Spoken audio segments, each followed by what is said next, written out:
Halo teman-teman, apa kabar? Welcome back to my channel. Di video kali ini kita akan melanjutkan tutorial JavaScript. Materi kali ini kita akan membahas mengenai properti enum ya, atau enumerable property. Untuk mulainya, silakan teman-teman buka terminal ataupun text editor lainnya ya. Kita akan menggunakan Neovim. Saya akan masuk ke direktori latihan kita untuk memulainya ya. Kita masuk ke direktori JavaScript tutorial. Kita akan lihat terakhir kita sampai for in loop ya. Sekarang kita akan membuat direktori yang property enumerable ya, 45. Nah, kita akan pilih ini. Oke, kemudian saya akan masuk ke direktori 45. Oke, saya akan clear screen. Kita akan buka Neovim-nya. Oke, saya akan buka sidebar-nya. Oke, saya akan membuat file index.html. Saya akan tekan A lagi, saya akan membuat folder JS script.js. Oke. Ini ya, saya akan buka file HTML-nya. Nah, saya akan masuk ke insert mode, saya akan definisikan basic HTML-nya. Oke, JS-nya, CSS-nya kita akan hapus dulu. Saya akan save. Oke. Tekan escape. Kita akan buka juga JavaScript-nya. Oke, kita buka JavaScript-nya. Sidebar-nya kita tutup kembali. Oke, di awal-awal kita coba definisikan ya. Saya kasih note dulu. Oke, note-nya property enumerable yang akan kita pelajari ya. Property enum. Nah, jadi dalam JavaScript, objek adalah daftar pasangan kunci dan nilai ya. Nah, kunci ini biasanya berupa string atau simbol. Dan nilai berupa tipe data, bisa tipe data primitif ataupun data lainnya, bisa kosong, bisa string, bisa spasi, dan objek, dan lain sebagainya. Nah, kita akan coba contohkan dengan sebuah objek literal ya. Kita akan definisikan objek literal. Nah, objek literal itu objek yang langsung. Misalkan saya membuat konstanta person, nah langsung seperti ini. Nah, misalkan saya definisikan first name titik 2 pojok. Nah, kemudian last name titik 2 kode. Nah, kita mendefinisikan objek person dengan first name atributnya dan last name ya. Nah, dari sini kita bisa menambahkan satu buah atribut lagi. Misalkan person. Nah, dot. Nah, kita coba tambahkan age ya. Misalkan 25 seperti ini. Nah, seperti ini bisa kita lakukan karena secara default ketika kita membuat objek maka ini bisa kita enumerable, editable-nya true ya, boleh. Boleh kita ubah. Nah, kita coba di sini untuk melakukan perulangan. Nah, nah ini sudah pernah kita bahas ya sebelumnya nih, di video sebelumnya. Kita akan melakukan perulangan in person. For in ya.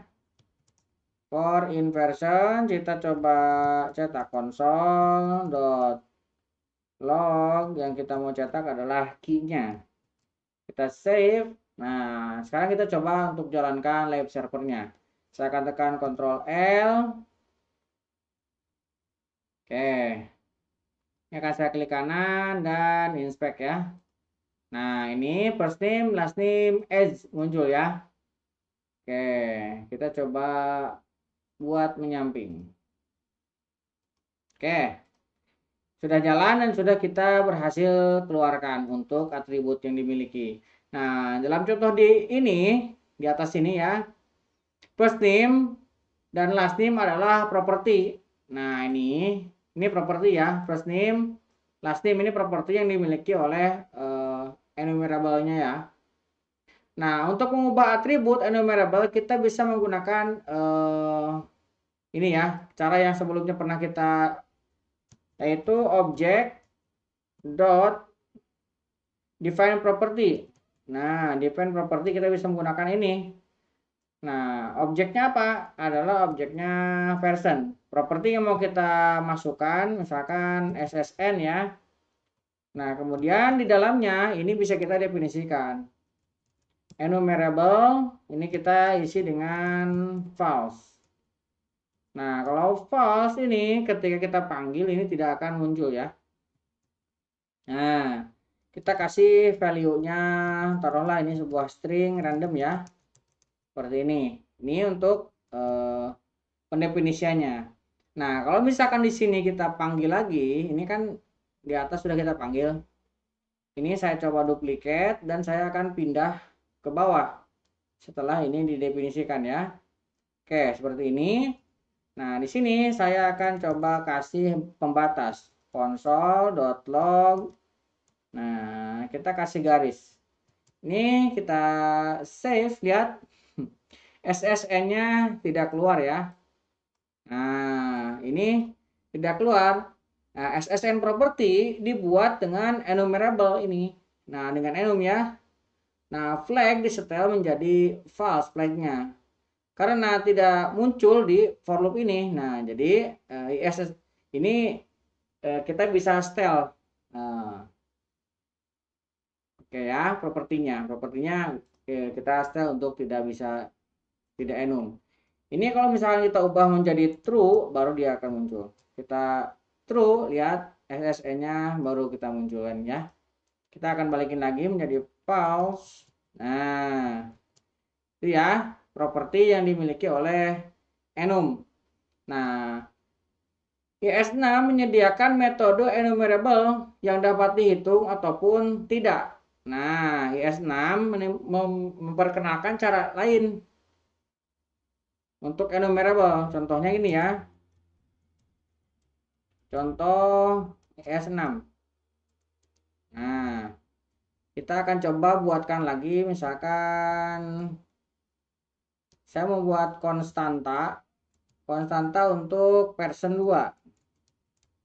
Person 2. Nah, person 2 ini akan kita isi yang data yang sama ya. Nah, first name kita isi dengan pojok kode. Pojok, kemudian last name kita akan isi dengan kode. Nah, ini objeknya sama, mirip isinya. Nah, di sini kita tinggal menggantikan person 2. Nah, person 2 akan kita isi egg. Misalkan kita kasih 30 ya. Nah, kemudian di bawahnya kita coba definisikan objek yang cara yang sama ya, dengan yang atas kita copy aja ya. Ini kita duplikat, kemudian kita pindah ke bawah. Oke, kita pindahkan ke sini. Oke, ini objeknya sama. Nah, di sini yang membedakan adalah, nah ini jangan person, ini harus ganti dengan person 2. Nah, karena objek kita yang mau kita definisikan adalah person 2. Nah, di S6 ini bisa kita cek nih enumerable atau tidak. Console.log. Nah, person 2 dot property is enumerable. Nah, yang mau kita cek propertinya apa? Misalkan first name ya, first name. Saya akan save. Lihat hasilnya adalah true. Nah, ini kalau misalkan di sini kan secara default ketika kita definisikan memang true ya. Jadi di sini sudah dimunculkan juga true. Nah, yang false itu nanti ini SSN ya. Kita coba sekarang untuk yang last name. Harusnya last name tetap true karena ini defaultnya adalah true. Hasilnya true juga. Kita coba sekarang yang age ya. Kita panggil juga egg. Nah, kita save, ini juga harusnya masih true. Nah, sekarang kita akan coba satu lagi untuk SSN. Nah, kita save, hasilnya adalah false ya, karena di sini kita enumerable-nya adalah false. Oke, kurang lebih seperti itu untuk properti enumerable ya di JavaScript. Mudah-mudahan bisa membantu teman-teman. Jadi kesimpulannya, enumerable bisa kita set menjadi true ataupun false, dan cara-cara untuk pengecekannya di ES6 diperkenalkan untuk mengecek ini propertinya enumerable ataupun tidak. Mudah-mudahan bisa buat teman-teman. Buat teman-teman yang belum subscribe, jangan lupa subscribe dan nyalakan tombol loncengnya. Sampai ketemu di video selanjutnya.